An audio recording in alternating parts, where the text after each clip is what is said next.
இலங்கையினுடைய இலத்திரனியல் அடையாள அட்டையை கூட இந்தியாவினரிடம் கையெழுத்து அதை தயார் செய்வதற்கான ஒரு முயற்சியில் இலங்கை அரசு ஈடுபடுகின்றது.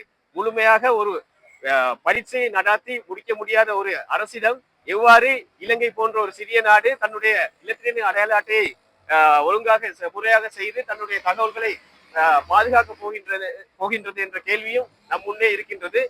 இதை பற்றியும் நம் மக்கள் சிந்திக்க வேண்டும். எதற்கெடுத்தாலும் இந்தியா செய்கின்ற எல்லாவற்றையும் அப்படியே பிரதி எடுத்து இங்கே செய்கின்ற ஒரு நடைமுறை காணப்படுகின்றது. அங்கே ஆதார் அட்டையை செய்தார்கள், அதே போன்று இங்கே ஒரு இலத்திரனியல் அடையாள அட்டையை செய்ய விளைகின்றார்கள். இந்த விடயத்தை இந்தியாவிடம் கையெழுத்தால் இது எங்கே போய் முடியும் என்பதை மக்கள் மீண்டும் இலங்கை மக்கள் சிந்திக்க வேண்டும். அதே போல ஊழலுக்கு எதிராக என்ற போராட்டம் மட்டுமே இந்த பிரச்சனைகளுக்கு தீர்வாகாது. இதற்கு பின்னால் இருக்கின்ற நிதி மூலதனம் எவ்வாறு செயற்படுகின்றது என்பது தொடர்பிலும் மக்கள் தங்களுடைய கவனத்தை செலுத்த வேண்டும். இந்திய மக்களுக்கு இலங்கையிலிருந்து கிடைக்கக்கூடிய பாடம் என்னவென்றால், வெறுமனே ஊழல் எதிர்ப்பு என்ற கோஷத்துக்குள் இந்த போராட்டங்கள் முடங்குவதால் மக்களுக்கு ஈற்றில் எந்த நன்மையும் கிடைக்கப் போவதில்லை. முழுமையான ஒரு போராட்டத்தை அவர்கள் முன்னெடுக்க எங்களுடைய முழுமையான ஒத்துழைப்பை நாங்கள் வழங்குவோம். இந்தியாவில் நடக்கிற இந்த நீட் தேர்வுக்கு எதிரான மாணவர்களின் போராட்டத்திற்கு எவ்வாறு அரசாங்கம் அவர்களை நடத்துகிறது, எவ்வாறான அடக்குமுறைகளை அவர்கள் மீது சுமத்துகின்றது என்பதற்கு எதிராகத்தான் இந்த போராட்டம் இன்று நடத்தப்பட்டு கொண்டிருக்கின்றது. உண்மையில் இந்தியாவில் பார்த்தால் சாதாரணமானவர்கள் வைத்தியத்துறைக்கு செல்வதற்கு பெரும் தடையாக இந்த நீட் பரீட்சை அமைந்துள்ளது. ஆரம்பத்தில் 14% காணப்பட்ட மாணவர்கள் தற்பொழுது கிட்டத்தட்ட 0.4% குறைந்துள்ளார்கள். ஆகவே சாதாரண மக்களை ஒடுக்கும் அல்லது வைத்தியத்துறைக்கு வர முடியாத அளவிற்கு ஒரு அச்சுறுத்தல் நிறைந்த ஒரு பரீட்சையாகத்தான் இது தோன்றுகிறது. அதே போல் நீட் பரீட்சையை கோச் செய்யும், அதாவது அவர்களை தயார்படுத்தக்கூடிய பல நிறுவனங்கள் அங்கு காணப்படுகிறது. அவர்களின் வியாபாரத்திற்கு ஏதுவாகத்தான் இவ்வாறான அடக்குமுறைகள் ஏற்படுகின்றனவா என்று எமக்கு தெரியவில்லை. இலங்கையிலிருந்தும் கூட எத்தனையோ மாணவர்கள் அங்கு கல்வி கற்கலாம். அவர்களுக்கு எதிராக நடத்தப்பட்ட இந்த போராட்டங்களில் அவர்கள் பாதிக்கப்பட்டார்களா என்பது பற்றி நாம் அறியவில்லை. இருந்தாலும் இது பொதுவாக மாணவர்களுக்கு எதிரான போராட்டமாகவே நாங்கள் கருதுகின்றோம். இதற்கு எதிராகத்தான் இந்த போராட்டம் இன்று நடந்து கொண்டிருக்கின்றது. So today we are in front of the Indian High Commission in support with the students, all the protesters, farmers, whatever the ongoing protest that's happening in India.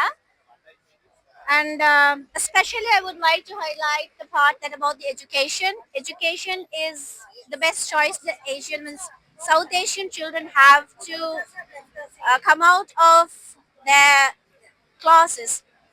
So education needs to be equal for everyone. Opportunities should be given equally for everyone. So this protest actually marks the protest against the rightfulness of education to everyone. So even in Sri Lanka, even Pakistan, even Bangladesh, we can call Nepal, and now India, they are protesting for their rights. So let's stand support with them, supporting the students and all the protest, farmers, indigenous people, Dalits, everyone. So as people, as the general common person, we can stand, support them to win their battle. They have already won their battle half of the way. Dharmendra Pradhan has resigned. Now let's wait and support the rest of the movement so they can achieve their goals. So South Asia can be a revolutionary place for the students and for change that happens in the world. I'm Ruki Fernando, human rights activist. I'm coming from Kandy. We are gathered here to show solidarity with Indian students and all others who have been engaged in the protest and demanding justice for a variety of issues, including education, but not only education. There is a association called SAAC, South Asian Association for Regional Cooperation, but the cooperation has always been about governments in power. It has not been about cooperation among people. But we are here to show solidarity with cooperation among peoples who are struggling, cooperation among students, Adivasis, farmers, etc. Particularly, this struggle has been highlighted by the problems related to education. Now that has been symbolized by some degree of victory with the resignation of the education minister. But the issues at stake are not just about education. It's just not about leaked examination papers. This struggle has totally weakened the Modi government which has been elected for a number of times. And this also in many ways has brought shame, made people who had voted for Modi ashamed. There's probably parents of students who are protesting who had voted for Modi. We believe that those parents and those adults will think twice about supporting Modi in the future, and people who are similar to Modi. And I think there are different, India is a big country. There are different struggles going on in different parts of India. For example, Northeast India, in places like Manipur, there has been significant repression against different ethnic minorities and also activists who have been struggling for justice. Similarly in Kashmir. So it's not only, in struggle for justice in India is not only about the recent protests. So we are in solidarity with all the struggles for justice in India, and we are inspired and we appreciate the struggles of the students and all those who are struggling recently, because they achieved some things that were some people thought was unthinkable. So we hope that these struggles for justice will continue in India and will continue to be in solidarity with struggles in India and across South Asia and across the world. Because what's happening in India is going to affect all of us. And for a while we've been watching India, we've been watching the Modi government and their repression and the injustice for years. So now finally we are seeing the youth coming forward against the injustice, and they are standing against the paper leak that is having a major impact on the students' lives. And that is not the only protest happening in India. There are massive protests happening across against unsustainable development projects, the development projects that are destroying rivers, that is stealing indigenous lands. So we are standing in solidarity with all of it. And we also want to remind the government of India that repression is not how you can deal with the youth. Listen to the youth and try to understand the youth. They are inheriting a planet, they are inheriting a future where they don't even have clean air to breathe, right? And all of these things happening, especially the education system reforms that they are demanding, shows that the people are finally understanding that this disparity between rich and poor is not something that they can move forward with.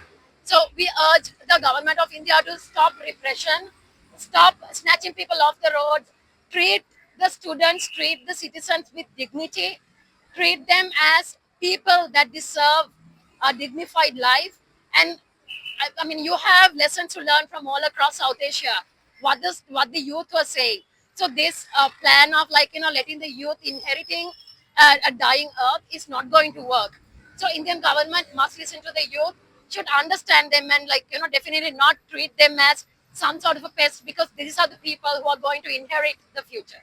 இன்று இந்தியாவில் டெல்லியை மையமாக கொண்டு NEET என்ற தேர்வு முறையில் நடைபெற்ற குளறுபடிகள் சம்பந்தமாக இளைஞர்கள் போராட்டத்தை முன்னெடுத்து வருகின்றார்கள். அந்த போராட்டத்திற்கு ஆதரவாக எங்களுடைய ஒத்துழைப்பை முன்வைப்பதற்காக நாங்கள் இன்று ஒன்று கூடியிருக்கின்றோம். முதலில் தென்னிந்தியாவில் நீண்ட காலமாக இவ்வாறான நீட் முறை தேர்வு முறையை முற்றாக ஒழிக்க வேண்டும் என்று பல்வேறு போராட்டங்கள் நடைபெற்றன. அந்த போராட்டங்களின் விளைவாக அனிதா போன்றவர்கள் தங்களுடைய இன்னுயிரை இழந்தார்கள். அது போன்ற போராட்டம் நீண்ட காலமாக தொடர்ச்சியாக தென்னிந்தியாவில் நடைபெற்றாலும் வட இந்தியாவில் இதற்கான சாத்தியக்கூறுகள் இல்லாமலே இருந்தது.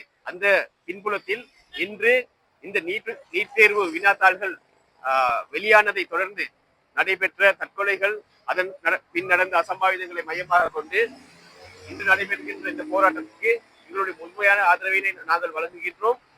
குறிப்பாக இந்திய ஒன்றிய அரசு என்பது தேசிய இனங்களினுடைய ஒரு சிறைக்கூடமாகவும், குறிப்பாக ஆதிவாசிகளை ஒடுக்குகின்ற ஒரு இயந்திரமாகவும் தொடர்ச்சியாக செயற்பட்டு வருகின்ற அதே வேளை இந்தியாவில் தொடர்ச்சியாக நிலவுகின்ற சமூக இடைவெளியை மிக விரிவாக்குகின்ற இது போன்ற தேர்வு முறைகளை அறிமுகம் செய்வதன் ஊடாக வாய்ப்புகள் குறைந்த மாணவர்களுக்கு வாய்ப்பை முழுமையாக இல்லாமல் செய்கின்ற ஒரு முறையாக இந்த நீட் தேர்வு இருந்து வருகின்றது. அதே போல கல்வி முழுமையாக ஒடுக்கப்படுகின்ற மக்களுக்கு மறுக்கப்படுகின்ற ஒரு சூழ்நிலையையும் இந்த நீட் தேர்வு முறைகள் போன்றவை உருவாக்குகின்றன. குறிப்பாக கோச்சிங் சென்டர் என்ற பெயரில் இதற்கு பின்னால் பல்வேறு கோஆபரேட் கம்பெனிகள்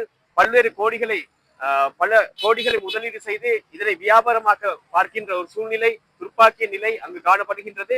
எனவே கல்வி வியாபாரம் ஆக்கப்படுவது என்பதே இதனுடைய பிரதான பின்னணியாக இருந்து வருகின்றது. எனவே நீட் தேர்வு முறையாக நடத்தப்பட வேண்டும் என்ற கோரிக்கையை தாண்டி தமிழ்நாட்டில் நடந்தது போன்று முழுமையாக நீட் தேர்வை ரத்து செய்ய வேண்டும் என்ற கோரிக்கையை நோக்கி இந்த போராட்டம் நகர வேண்டும். அதுவே அனிதா போன்றவர்களுக்கு கிடைக்கக்கூடிய முழுமையான நியாயமாக இருக்கும். அதே போன்று இந்தியாவில் ஒடுக்கப்படுகின்ற வாய்ப்புகள் குறைந்த மாணவர்களுக்கு முழுமையாக கல்வி வாய்ப்பை வழங்குகின்ற இலவச கல்வியை நோக்கியும் இந்த போராட்டம் நகர வேண்டும். அதற்காக எங்களுடைய முழுமையான ஒத்துழைப்பை நாங்கள் தொடர்ச்சியாக வழங்கி வருவோம்.